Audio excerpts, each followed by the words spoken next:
자, 이제 겟세마네에서부터 시작된 예수님의 마지막 순환이요. 사실 겟세마네에서 잡히셨습니다.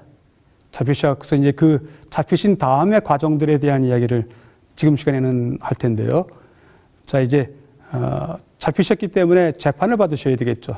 그 재판 과정에 대한 이야기를 하도록 하겠습니다. 시온산 바로 밑에 또 조그만 유적지가 하나 있습니다. 그 유적지인데 안나스와 가야바, 당시의 대제사장이 가야바요 나오죠. 요한복음 18장에 나오는데 먼저 안나스에게로 끌고 가니 안나스는 그 해의 대제사장인 가야바의 장인이라. 아, 그렇군요.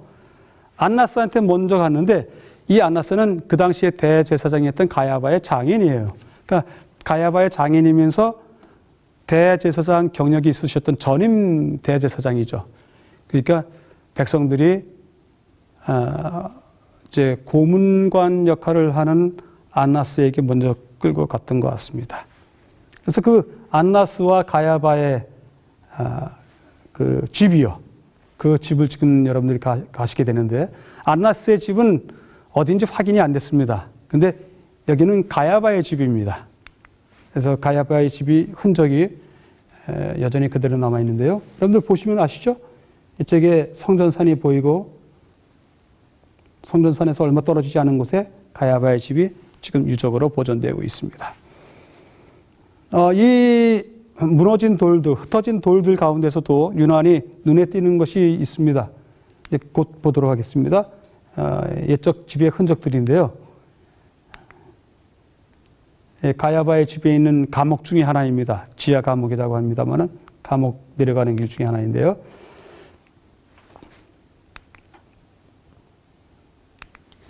근데 이렇게 여러 유적들을 봤습니다만은 그 유적들 중에서 특별히 눈에 띄는 것이 이것입니다.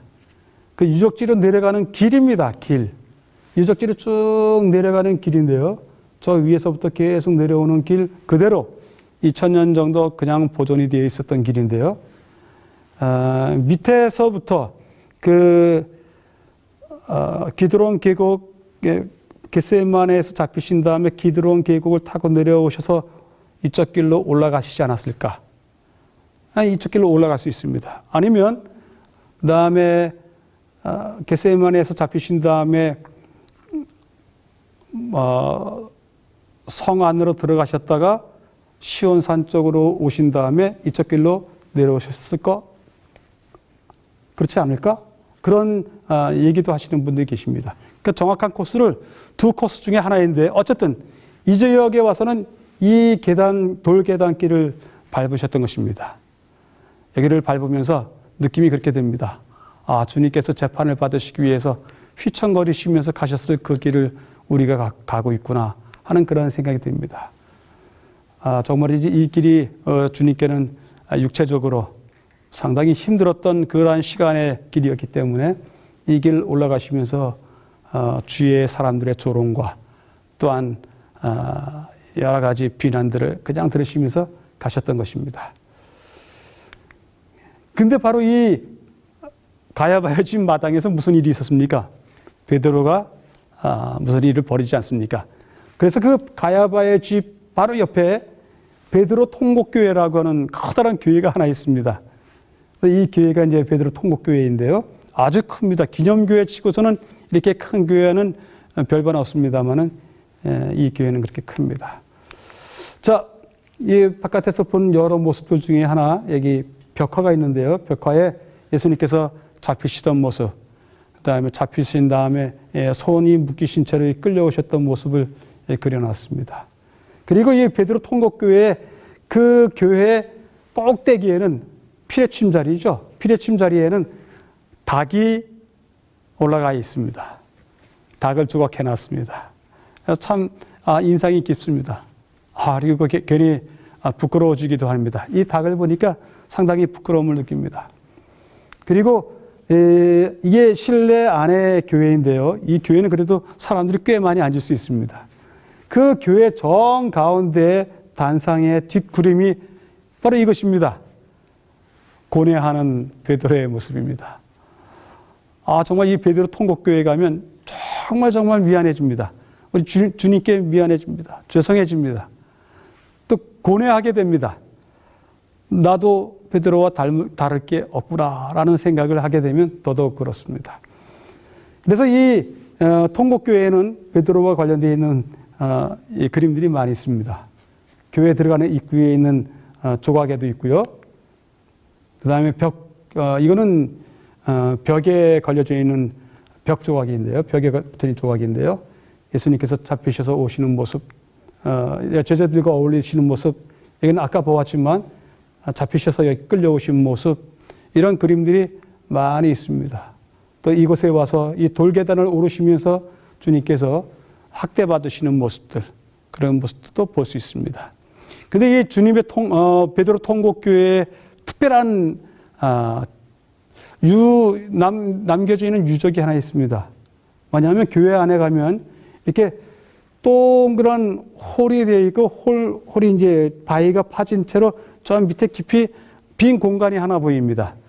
그 빈 공간이 감옥이라고 그럽니다. 근데 밑에서 문으로 들어가는 것이 아니라 오직 이 위에서 이 통로를 통해서 밑에다 떨궈 놓는 것입니다. 왜냐하면 그러면 도망가지 못하지 않겠습니까? 그래서 좀 높이가 있습니다. 고가 있어서 밑에서 아무리 여기를 탈출하려고 해도 혼자 힘으로는 탈출하지 못합니다.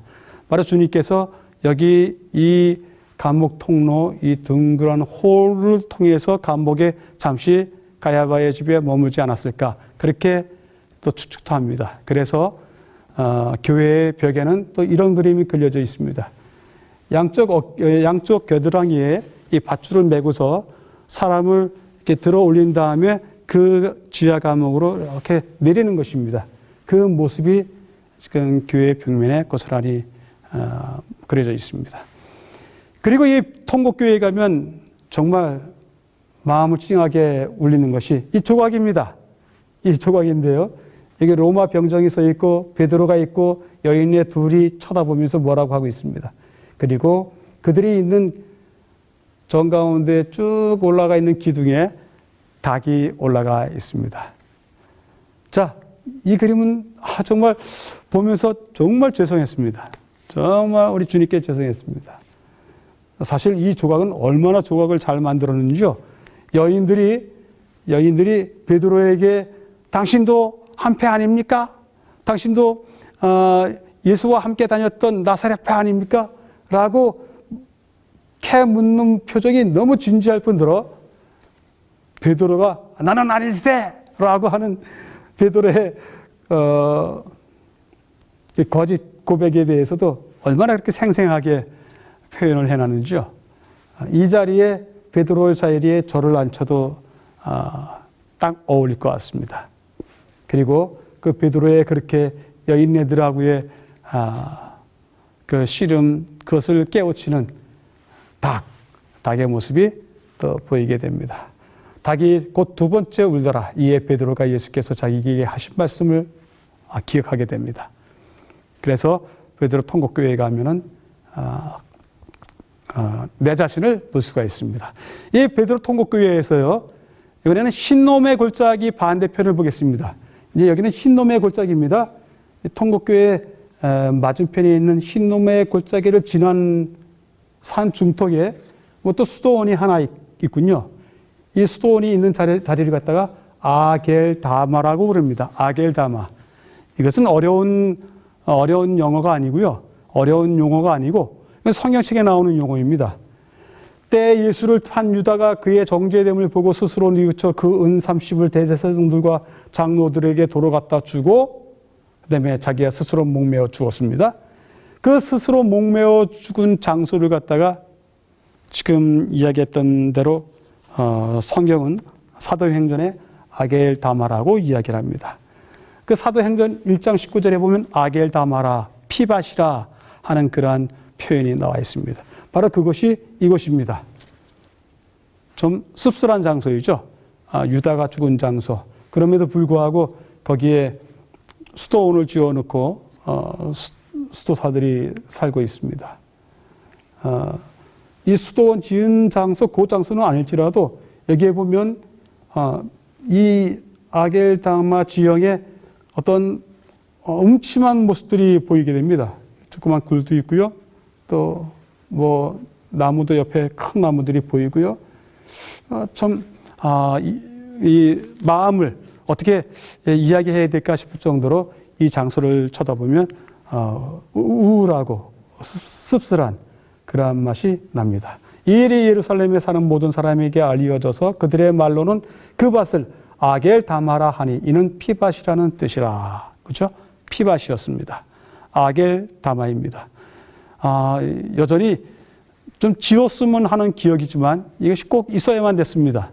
그러기에 성경도 사도행전에 이 아겔 다마에 대해서 이야기하고 이 장소도 여전히 보존되고 있습니다. 자, 이제 예수님이 재판받는 사이에 그렇게 유다는 나가서 죽었습니다.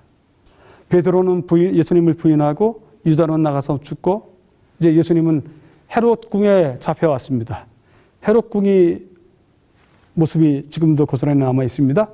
헤롯 궁에 와서 헤롯에게 재판을 받습니다. 사실은 헤롯에게 오기 전에 빌라도에게 갔다가 헤롯에게 오는 것입니다. 그래서 헤롯이 다시 예수님을 빌라도에게 다시 또 보냅니다. 이렇게 하는 그 왔다 갔다 하는 사이에 헤롯부터 좀 찾아봤습니다. 빌라도 이야기는 같이 해야 되기 때문에 자, 헤롯의 관할에 속한 줄을 알고 헤롯에게 보내니 때에 헤롯이 예루살렘에 있더라. 헤롯에게 보냈더니 헤롯이 너무 기뻐하는 겁니다. 왜냐하면 예수에 대한 소문을 듣고 오랫동안 보고 싶어 했어요. 근데 보고 싶어 했던 까닭이 뭐냐 하면 혹 예수에게서 무엇인가 얻고자 함이었습니다. 뭐 기적을 보든지 아니면 뭐 호의를 베풀어 달라고 하는 소리를 듣든지 뭐 이런 식으로 예수님에게서 무엇인가 얻고자 하는 유익을 얻고자 하는 마음 때문에 예수님을 보고자 했습니다. 여기가 헤롯 궁의 재판소, 감옥이라고 불려지는 곳들입니다.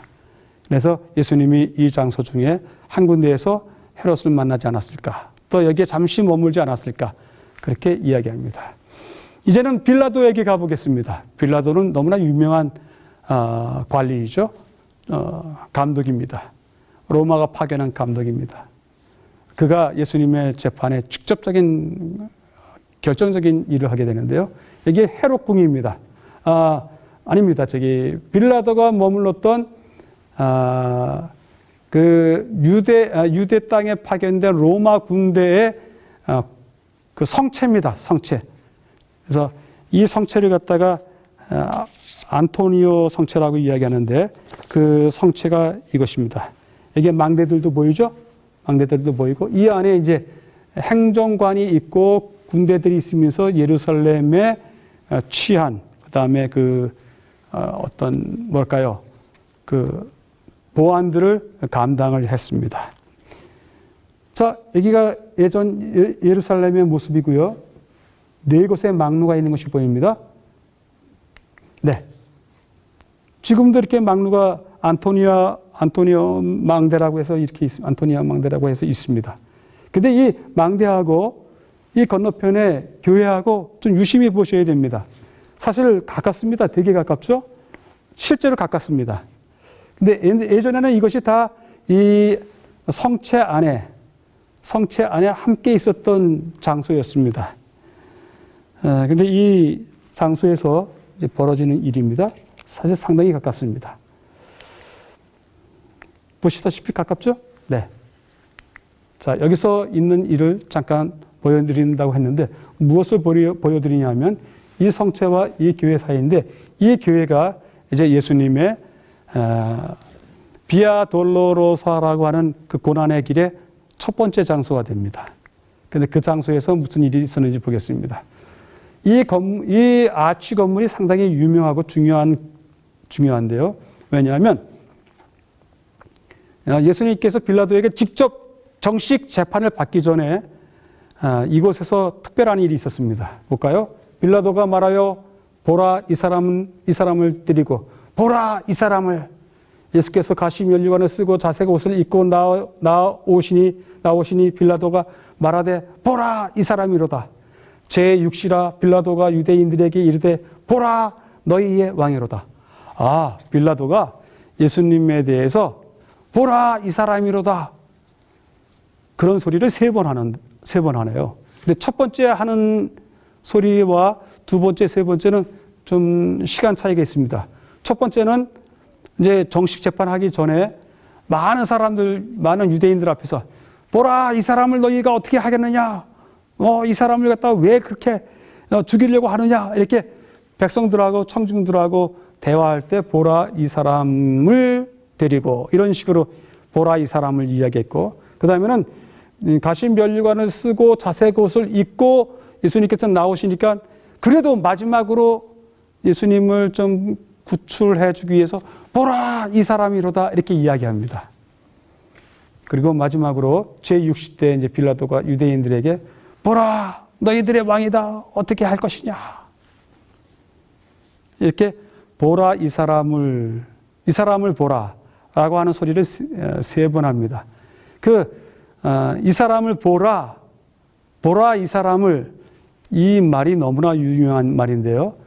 이 말을 이제 라틴어로 바꾸면 에케 호모라고 합니다. 에케 호모. 그래서 아주 유명한 말인데 왜 제가 잘 하지도 못하는 라틴어를 했냐면, 성경을 라틴어로 옮긴 성경이 불가타 성경이라고 말씀을 드렸죠. 그 불가타 성경 중에서 유명한 코테이션을 따오면서 교회에서 예수님에 대해서 소개를 했는데, 에케 호모라고 하는 이 용어가 너무 가슴에 박히는 거예요. 그래서 그 다음부터 에케 호모라고 하는 단어를 자주 사용하게 되는데, 교회가 그 에케 호모, 이 사람을 보라라고 하는 소리를 바로 여기서 했습니다. 이 아치 위에서, 아치가 있는 장소에서 에케 호모를 외쳤던 것입니다. 그래서 이 아치가 상당히 중요한 역할을 하는데요. 자, 보시겠습니다. 이거는 이 근처에 건물들이 정비되기 전에, 지금부터 한 100년 전에 이 근처에 있었던 원형 그대로의 모습입니다. 여기 커다란 아치가 보이고요. 우리가 보았던 아치가 보이고요. 그 다음에 여기 조그만 골목도 보이고요. 그 다음에 이 아치를 둘러싸고 옆에 조그만 아치가 하나 더 있고, 또 반대편에도 아치가 하나 더 있습니다. 3개의 아치가 있습니다. 근데 바로 이 장소에서 이제 보라, 이 사람이로다 하는 소리를 빌라도가 했던 거죠. 그래서 이것을 기념하기 위해서 지금은 이랬던 100년 전의 모습이 지금은 이렇게 바뀌었습니다. 그 작은 아치의 문, 그 문을 중요한 지점을 삼아서 교회를 만들었습니다. 그래서 이 아치를 갖다 에케 호모 아치라고 하고, 이 교회를 갖다가 에케 호모 교회라고 합니다. 지금은 이렇게 단정이 되어 있습니다. 네, 물론 이것은 또 가톨릭 교회의 수도원이기도 하죠. 그래서 지금 그 수도원에 들어가 보면 이렇게 아름다운 모습으로 그 장소를 교회로 쓰고 있습니다. 아주 참으로 우연한 기회에 이 교회를 내려다볼 수 있는, 즉 재판을 했던 그 장소 바로 위에 옥상에서 모여서 찬미하고 예배드렸던 경우와 그런 경험을 했습니다. 마음이 정말 새로워졌습니다. 바로 그 장소에 섰구나. 바로 그 장소에 섰구나. 나와 관련 있는 그 첫 장소이다 하는 생각을 하게 되었습니다. 자, 이제 두 번째, 세 번째 장소로 옮겨보도록 하겠습니다.